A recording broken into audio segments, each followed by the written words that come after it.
What's up guys, Deroir here and welcome to another episode of Hype Time. This last week we at least got something to do and to read. First off, we of course got to experience Stronghold for 24 hours. I will have a video going up about this in a few days, I've just been too caught up, but to summarize it in one sentence, I loved it. What we had to read this week was an introduction to two new races that will be present in the jungle. The Itzel and the Nuog, both iterations of the already known Hylek. Now everyone's favorite Tater Tot did a thorough newsflash and walkthrough of the details about these, including an investigation into the evolution of the different frog-like species from Guild Wars 1 and Guild Wars 2. So if you're not fully caught up, go and check out his video, since I won't go too much into this particular aspect, even though it is quite an interesting topic, especially when we think about the possible significance behind the migration of the species throughout the world of Tyria. The thing that really caught my attention, and the thing that I will be focusing on in this video, is that these new Hylek revere a non-anthropomorphized, or in this case, non-frogropomorphized nature goddess called Ameyalli. Analogs to Gaia or Mother Earth, Ameyalli is both the spirit and substance of the jungle itself. The Itzel believe that everything in the natural world is there for a purpose provided by Ameyalli to make life possible and rewarding. Immediately, I saw a lot of comments referring to the possibility of Ameyalli actually being the human goddess Melandru. That doesn't seem to be the case though. Ameyalli is not a being controlling the jungle, she is the jungle, quite literally. The allusion to the Greek titan Gaia sort of made that clear to me. Just like the Sintel Hylek, who worship the sun and call it Sintel.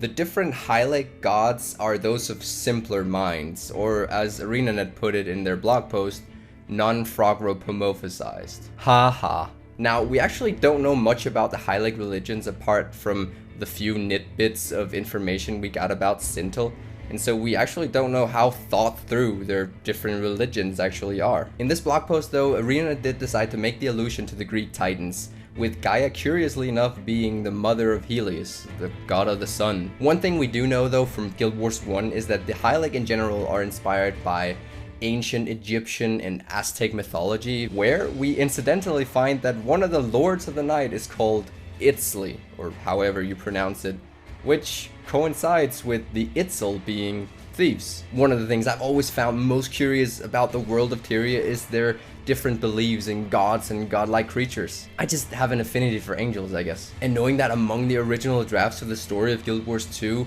was the idea of it leaning more towards an angelic and demonic aspect, I can't help but think that the narrative team definitely seems to have an affinity towards godlike beings too. We of course have the human gods, which most of us are familiar with, representing a common polytheistic religion with just a hint of Jesus thrown in the mix, in the form of Cormyr, the daughter of those brought to the world of Tyria by the gods, sacrificing herself for the good of mankind.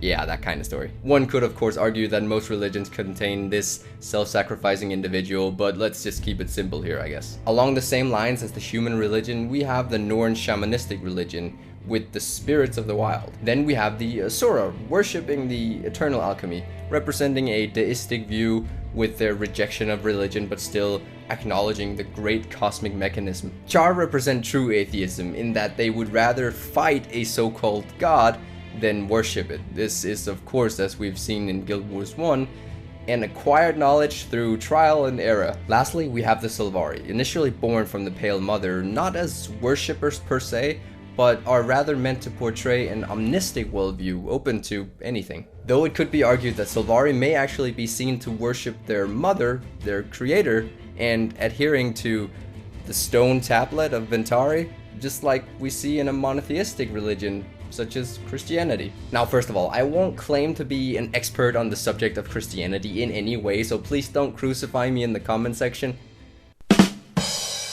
Pun intended. But nonetheless, this idea actually becomes more prominent when we look at the dualism of power in Christianity, the good side and the bad side. Well, if we then place the Pale Mother within the aspect of the goodness, what counterpart does she then have? Mordramoth? Satan? Lucifer?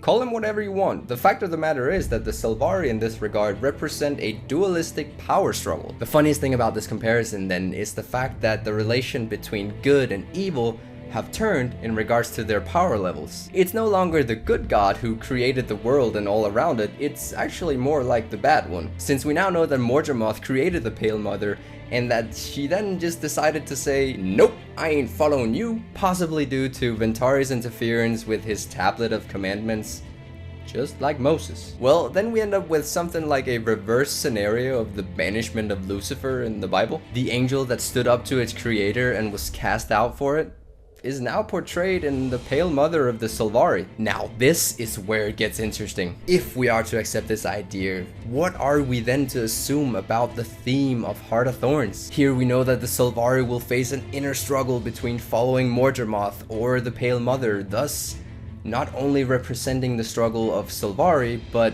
also mankind's struggle against the forces of evil. Immediately, a thought that comes to mind is Traherne.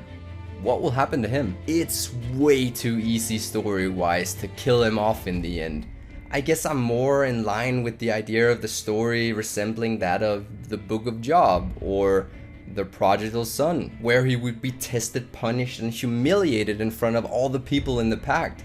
But in the end, or all the while, he would be trying to prove his allegiance to the Pale Mother. I don't necessarily see him dying in the end, though it is a possibility. The whole good versus bad thing taking place within the minds of the Sylvari, to me, calls more for a redemption story in the end. Also, while we're on the subject of Christianity, it also seems coincidental that ArenaNet went with a parallel story of the Sintel missionaries trying to convert the Itzel and Nuog from worshipping Ameyalli. If only they knew about photosynthesis, they would know that Sintel is superior. Yeah, I know we've gone far out with this subject today, but nonetheless, this is something to wonder about once we finally get to enter into the jungle. So guys, knowing this relation, do you plan on supporting the Sylvari in their struggle or just leave them in the dark? Share your thoughts in the comments down below. I know this turned quite biblical, which to some is a somewhat touchy subject, so please at least keep a sober tone in the comment section and stick to the subject of Guild Wars 2, shall we? I would have asked which in-game religion you guys like the most, but no matter which one is the coolest, it seems like Ogden is the only one that knows what's up. Dude just doesn't want to share. I hope you guys enjoyed this video as much as I enjoy making them, so thank you guys for watching. Until next time, I will see you in the mists.